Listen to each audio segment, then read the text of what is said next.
Hey, what is up, everybody? We're back, and we have another big mail day.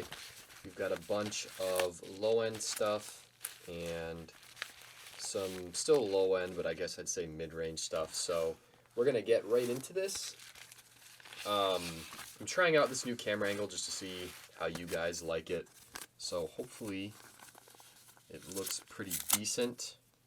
If you guys would like to leave any feedback, I would appreciate it. I've been kind of torn between what I want to do with camera angles and things like that, just because I'm not too sure what I want to do. So any feedback, I would definitely like to hear it.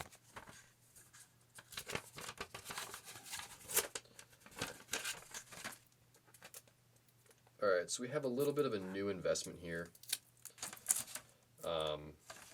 This is a guy who I think is extremely undervalued, which in the hobby, you guys, I'm sure you know, guys don't get any love if they don't hit bombs, but these cards go for like $1 or $2 a piece, and Uriah's hit over, I think he hit like 330 last year for the Twins, so I feel like as he gets a little bit more exposure and maybe he'll get a little bit more recognition from like SportsCenter and MLB and stuff like that, because generally guys from smaller market teams obviously don't get as much coverage.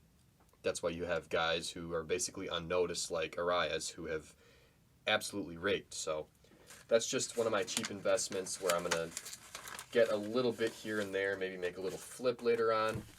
It's not always about those really big ticket purchases that are always going to bring back decent returns. So here we have, thank you, Chris. Gave us a nice little note. This is a semi-rigid, and he put it in a plain white envelope, but this is actually a lot more sturdy than the card saver ones that I normally use, and it's smaller, so it still holds the card in just fine. But just like in the last video, we have another barbershop or red, white, and blue Musa, which I'm sure we'll have more than one in this pack opening, unless it got lost in the mail. So move on to the next package here. And then this is just, is it one? Another no-no. But here we have a first Bowman De La Cruz. I think I got this for around $2.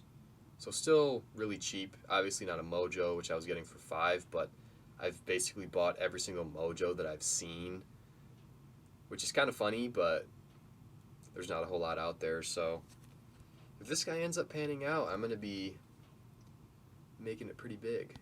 So really nice looking card. This package was a bit destroyed when it got to me, but the top loader and everything seemed like it was just fine. Another no-no, we got Scotch tape, sadly. But I wanted to get a little bit more invested in Jonathan Isaac, because in that lot that I bought, some of the cards aren't really in the greatest condition. So I thought, why not just snag one of the red and yellow parallels. So I did. Decent looking card. I'm going to get this tape off of here. Please use painter tape, guys. Painter's tape. It's not really that big of a deal. It's just kind of a hassle. And it leaves residue on the top loader, so you can't reuse them and stuff like that. Which, it's always nice to be able to allow people to reuse top loaders that you've sent cards in. And also be able to use what others have sent. Dang, they gave me a lot of paper here. I ripped right through it too.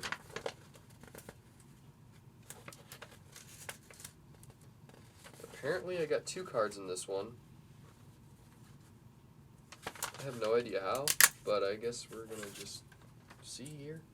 I'm fairly certain that we've bought from this guy before, just because of this serial number or whatever that has been put on there. Not sure why there's 2 cards in here. I have no idea what they are. Oh, there's 2. I don't remember buying 2 from the same person, but I guess if I did, shame on me, because I paid more for shipping but I mean, I got these each for less than $2 a piece. So just some really cheap Musa investments. I was gonna buy a lot today, but the shipping alone was like $5 or $6, so I was just like, all right, I'm not gonna be purchasing that. Which it would have been,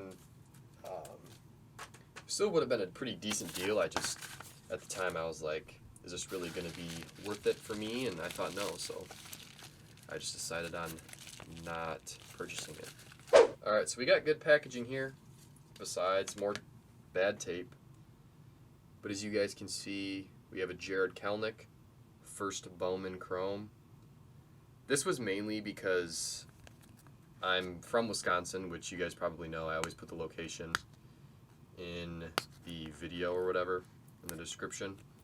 And Kelenic is obviously, I think he's like 11th for prospects in the MLB. So the guy has huge potential. He's raked his whole life, basically. Huge upside. I got this card for, I'd say, $8 to $10 maybe. But I think this is going to be a very good pickup in the long run. Now we are on to our last package. I don't even know how to get started with this one.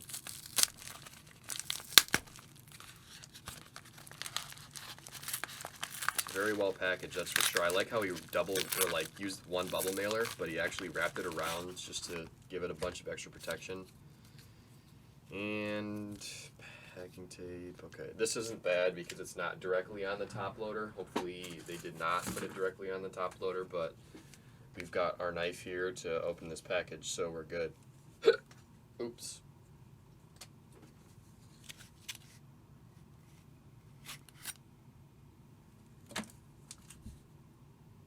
Also, be really careful when you're doing this, guys, because one, you can cut yourself, and two, you don't want to destroy a card. That's obviously my biggest thing. Alright, so this is a guy that I've been slowly getting into a little bit here and there. We have a Fernando Tatis Jr. Topps Chrome. These cards grade really well. I personally like buying the Topps Chrome. I like how they look a lot more, and I'm basically guaranteed a 9.5 or a 10 as long as I inspect it well enough and there's nothing that goes unnoticed. But I think obviously Tatis has huge upside. Everybody sees that. He gets a little bit overshadowed by some of the other rookies that have been coming through, but the dude puts up numbers. I think he hit almost 330 last year, around there. He still hit some bombs. So the dude, he's going to be a phenom. He already is a phenom. I think this is a very good card to invest in. So a little bit more expensive for these guys. I think it's, man, I can't remember how much. I think the Topps Chrome goes for a little over 10, like 10 to 12-ish maybe. And then his flagship non-Chrome rookie goes for closer to 20, which I will have some of those coming in the mail as well. Mail is still really slow right now, so everything's backed up. And I'm basically waiting on everything to come in still, which is fine by me because I basically just take around 8 to 10 packages and do my mail days from there. I hope you guys enjoyed this video. Let me know in the comments what you guys think about my new setup. Leave a like and subscribe, and I will see you in the next one.